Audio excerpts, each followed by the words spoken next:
Bueno, señores, vamos a continuar con la segunda parte de peligros y fundamentos del tuning, ¿vale? Acordaros del sorteo de la camiseta. Estoy sorteando una camiseta igual que esta, ¿vale? Y solo tenéis que suscribiros al canal, dejarme un comentario seguido de vuestra talla y si os toca os la mando a casa. Es tan simple como eso. Podéis ver los detalles en la descripción. Y ya sin más os dejo con la explicación.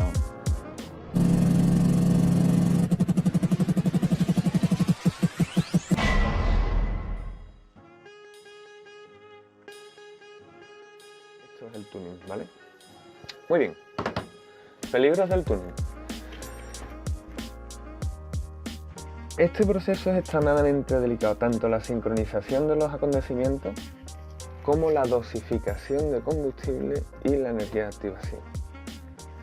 Estamos hablando de que cuando tú eres el que configura esto, ya no estamos hablando de la parte mecánica que es apertura y cierre de válvulas y tal, ¿no? Estamos hablando de un motor normal al uso, veréis. Como os acabo de explicar, el sistema de encendido, el avance de encendido sí es variable. Eso es relativamente antiguo. Pero hace varios años resulta que el movimiento de las válvulas también es variable. Os sonará el sistema VTEC de onda, ¿no? Pues el sistema VTEC de onda lo que hace es variar el cruce. Vamos a verlo aquí. Lo que hace es variar este cruce según el número de revoluciones que llevemos, ¿vale?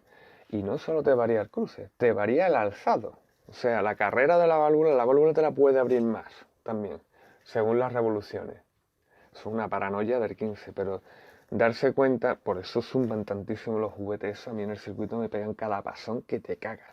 Y es que esos motores andan que no veas.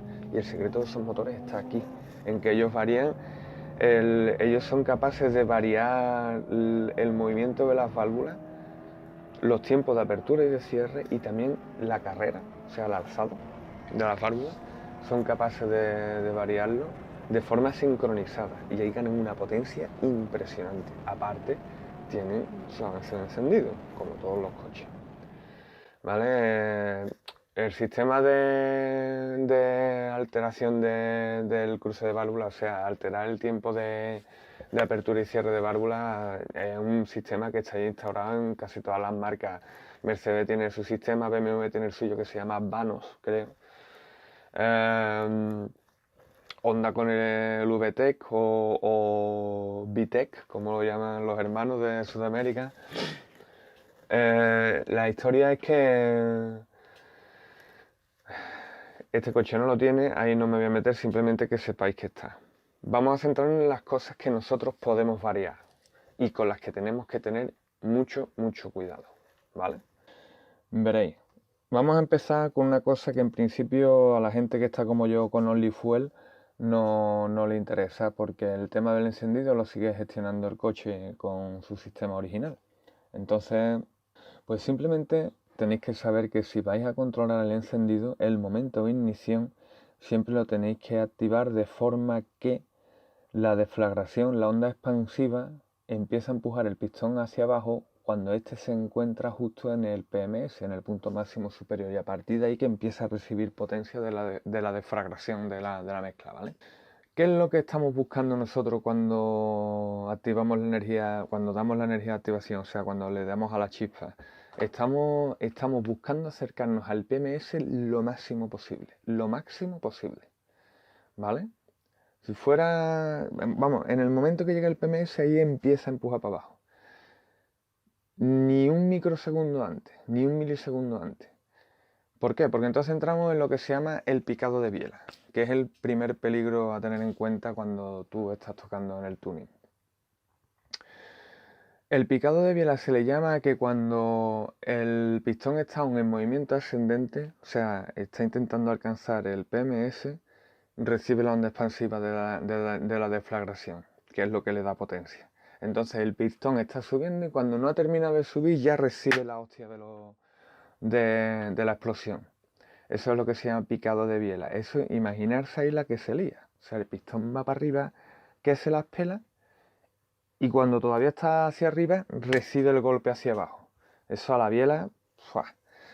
Bueno, la biela, el cigüeñal, pistón propiamente dicho, la propia cámara, eso a ciertas revoluciones, en 3 o 4 pistonazos peláis el motor, le sacáis la biela por el costado. Eso hay que evitarlo a toda costa. ¿Cómo se hace? No lo sé. No lo sé porque ya os digo que yo el encendido es algo que no toco, que lo dejo, el coche es el que lo gestiona y yo no me meto ahí. ¿Cómo se hará? Pues no lo sé. Supongo que será a base de prueba y error como todo, con mucho cuidado. También mencionar que la Mega tiene opción de instalar un sensor de picado. ¿Qué es esto? Esto es un micrófono que se instala en el vano motor y que está conectado a la Mega y que cuando se da un picado de biela, aunque sea por muy poco, muy poco, muy poco, él lo detecta por el sonido metálico. ¡Pling! Característico, ¿vale? Y no vuelve y no adelanta el encendido hasta ese punto más. O sea, él lo registra y lo mantiene. ¿Cómo se hace? ¿Cómo se maneja? No lo sé. Pero que sepáis que está la opción, ¿vale? Bueno, el peligro número 1 es el picado de biela, que es algo a lo que yo no he tenido que atender por lo que acabo de explicar, ¿no? Que yo no gestiono el encendido. Pero que sepáis que si os vais a meter a hacer encendido, eso es un peligro brutal que hay para el motor y que nunca, nunca, nunca tenéis que pasar por alto, ¿vale? Muy bien, vamos a meternos ya en lo que es la gestión de combustible, los peligros que puede llevar el tema de la gestión de combustible. Vamos a ver. Veréis, a altas vueltas, si lo dejáis corto de combustible, si vais con una FR alto, veréis, ya de por sí los gases de escape son... Esta es la zona más caliente de todo el motor, esta de aquí, ¿vale? Por donde fugan los gases de escape. Al salir, esta válvula y esta parte de la culata se pone a revienta cardera, pero a revienta cardera. Es la parte más caliente del motor. Los gases de escape, al escapar por aquí, calientan toda esta zona, que la calientan una barbaridad. Es la zona más caliente, ¿vale? Mientras más cortos vais de combustible, más se calienta. Toma ya. Eso puede dar lugar a que en algunos puntos concretos, por aquí, por ejemplo, se llegue a una temperatura, en un punto en concreto, un punto de por aquí, se llegue a una temperatura que sea capaz de inflamar la mezcla antes de que entre en juego la energía de activación, antes de que entre en juego la chispa. Por regla general, no llega a crear el picado de biela, que es lo que estábamos hablando antes. Lo que crea es una autodetonación casi simultánea con, con la energía de activación, con la bujía. De forma que se crean dos explosiones, dos núcleos de explosión. Una aquí, donde la chispa detona, que es el sitio óptimo, de forma que la onda expansiva va en esta dirección, ¿no? Para empujar el pistón hacia abajo. Y otra en otra zona donde se haya creado el punto caliente, que por regla general es por esta zona de aquí. Por el filo del pistón y el filo de la camisa, por aquí. De forma que habría dos ondas expansivas. Una sería esta y otra que nacería de aquí, ¿vale? A eso se le llama autodetonación. De forma que hay dos puntos de ignición. Uno que es el de la bujía y otro que es del punto caliente. Al crearse las dos deflagraciones a la vez, las ondas expansivas, una va en la dirección correcta, que es la de la bujía, y la otra va casi en la dirección opuesta, que es la del punto caliente, este de marra. Esas ondas expansivas, al chocar entre sí, primero le quita un rendimiento horroroso al empuje en dirección descendente del pistón, y segundo, ese choque de ondas expansivas crean unas vibraciones, ¿sabes?, que le viene fatal al motor para el funcionamiento, lo deterioran a gran velocidad. Las autodetonaciones son muy malas para el estado físico del motor, ¿vale? De forma que es algo que hay que intentar evitar a toda costa. Estamos hablando de momentos de temperatura extrema, o sea, altas revoluciones con bajo combustible. Por eso, nunca hay que tenerlo corto de combustible en momentos de aceleración y de alto rango de vuelta sostenido. Se genera demasiada temperatura y da lugar a autodetonaciones, que es malo para el motor, por lo que os acabo de explicar. hay más peligro relacionado con el tema de cortos de combustible. Resulta que al estar corto de combustible, cuando se da la explosión, en los gases de escape, aquí, hay residuos de oxígeno, porque no ha habido combustible suficiente como para consumir todo el comburente, que es el aire, o sea, el oxígeno. Resulta que, y aquí ya nos metemos en cuestiones de física y química, que yo no tengo ni puta idea, pero bueno, resulta que cuando hay partículas de oxígeno en los gases de escape, eso combinado con una altísima temperatura combustiona el aluminio. Vosotros sabéis que lo que es la culata y pistones de los coches modernos suelen ser de aluminio. Bueno, pues esos gases residuales con partículas de oxígeno, esas partículas de oxígeno que se dan porque vamos cortos de combustible y la explosión no ha sido capaz de consumir todo el comburente que hay en los gases, en la mezcla de admisión, eso combinado con una alta temperatura combustiona el aluminio, o sea, lo quema. Cuando ustedes sacan una culata, tengo una por aquí, mira, lo voy a enseñar. Mira dónde está. Hijo de puta, está aquí enterrada. Bueno, vamos a ver.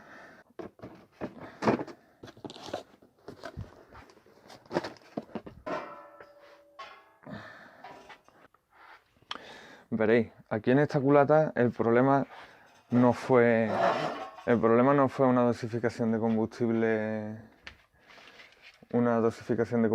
pobre. Aquí el problema fue problemas de temperatura generalizados por el sistema de refrigeración y de lubricación, ¿vale? Pero si os fijáis, lo que quiero que veáis es que efectivamente el aluminio se quema. ¿Lo veis? No sé si la iluminación y tal, pero veis que le faltan, está como quemado. Pues esto es lo mismo, solo que aquí por un exceso de temperatura en contacto con el agua, pues se come el aluminio. Es que lo quema. ¿Veis? Aquí que está súper perforado, micro perforado. Pues eso se daría por estas zonas de aquí, dentro de la cámara, ¿vale? Esto es aluminio también. Pues se daría aquí dentro. No se da porque aquí no lo estáis viendo porque no fue este el problema en cuestión, pero que sepáis que el aluminio se quema. Toca otro huevo.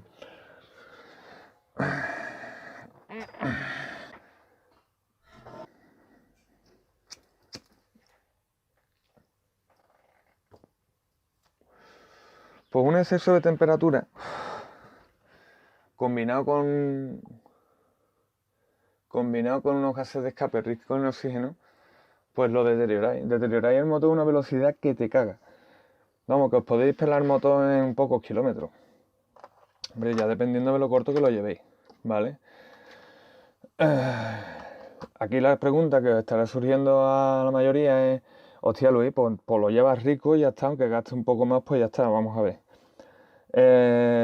Cuando tú lo llevas rico, peligro como tal, los peligros, el motor se sigue, si lo lleváis muy rico, se genera un montón de residuos por el caso contrario. O sea, tú consumes todo el componente, pero queda mucha gasolina residual, muchos residuos de lo que es el combustible.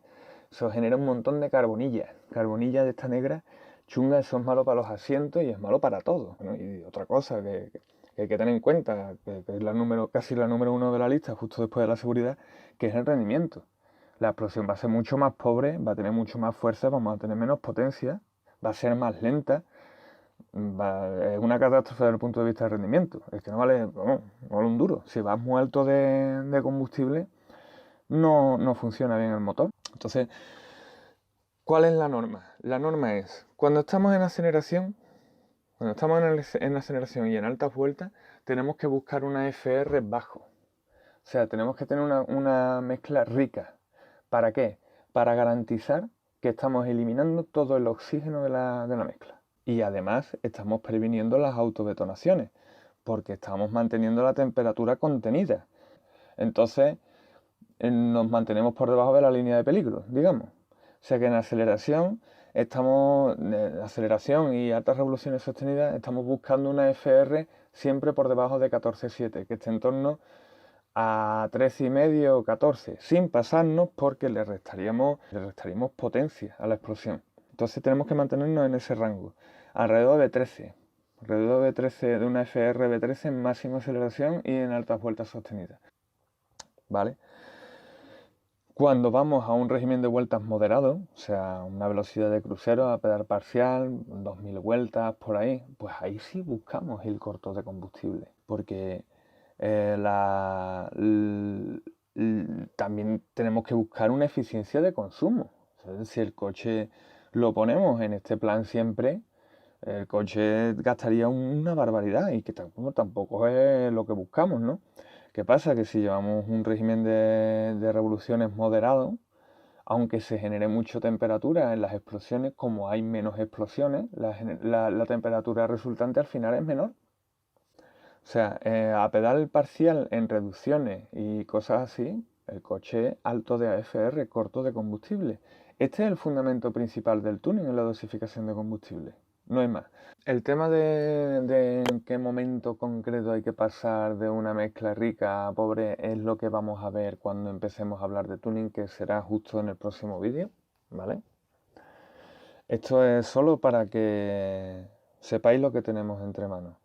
Es que esto quizá no haya insistido a lo largo de los vídeos que llevo publicados, quizá no haya insistido en esto, pero esto hay que tenerlo muy claro. No es que sea peligroso tunear tu coche, o sea, que andar toqueteando aquí en los tiempos de inyección y demás, en la dosificación de combustible y tal. Es que cuando tú montas la Mega Squirt, desde que empiezas a cortar cables para hacer la instalación, tienes que asumir que todo lo que haces es por tu cuenta y riesgo. Te puede salir muy mal la jugada, ¿eh? Estamos hablando de que en la conexión te puedes hacer la pichulío, te puedes cargar algo, simplemente no, a lo mejor no eres capaz de hacerlo funcionar. Y te puedes encontrar con un pedazo de chatarra en tu garaje que nunca llega a arrancar. Eso, hombre, eso es si te das por vencido en el proceso. Es que quede claro, tío, que esto no es un trabajo para pusilánime. Aquí hay que echarle cojones. Aquí si te metes tiene que tener muy claro que tienes que ir hasta el final, si no te puede pasar esto que te estoy diciendo. Esto es la hora del montaje. Y a la hora de tunear, que sepas que es que, bueno, ya como metas encendido, ya esto es cuando se descontrola del todo. Que sepas que si en un cuadrito, en un casillero, pones un 2 en vez de un 1, te puedes follar el motor, ¿eh? Le puedes sacar la biela por el costado. Pero en 30 segundos, ¿eh? O se te pueden descontrolar las temperaturas, o es un trabajo que hace muy poco a poco y sabiendo lo que se tiene en las manos. Que no se os olvide nunca eso, ¿eh? Que no se os olvide nunca eso. Porque hay gente que con la Mega Squirt ha perdido los nervios y la ha liado bien liada. Y es una cuestión es que tienes que asumir tu responsabilidad como usuario. Es que eso es básico, ¿vale? Y bueno, pues por mi parte poco más. Recordad lo del sorteo, los detalles están en la descripción y nos veremos pronto, ¿vale? Venga, señores, muchas gracias. Hasta luego.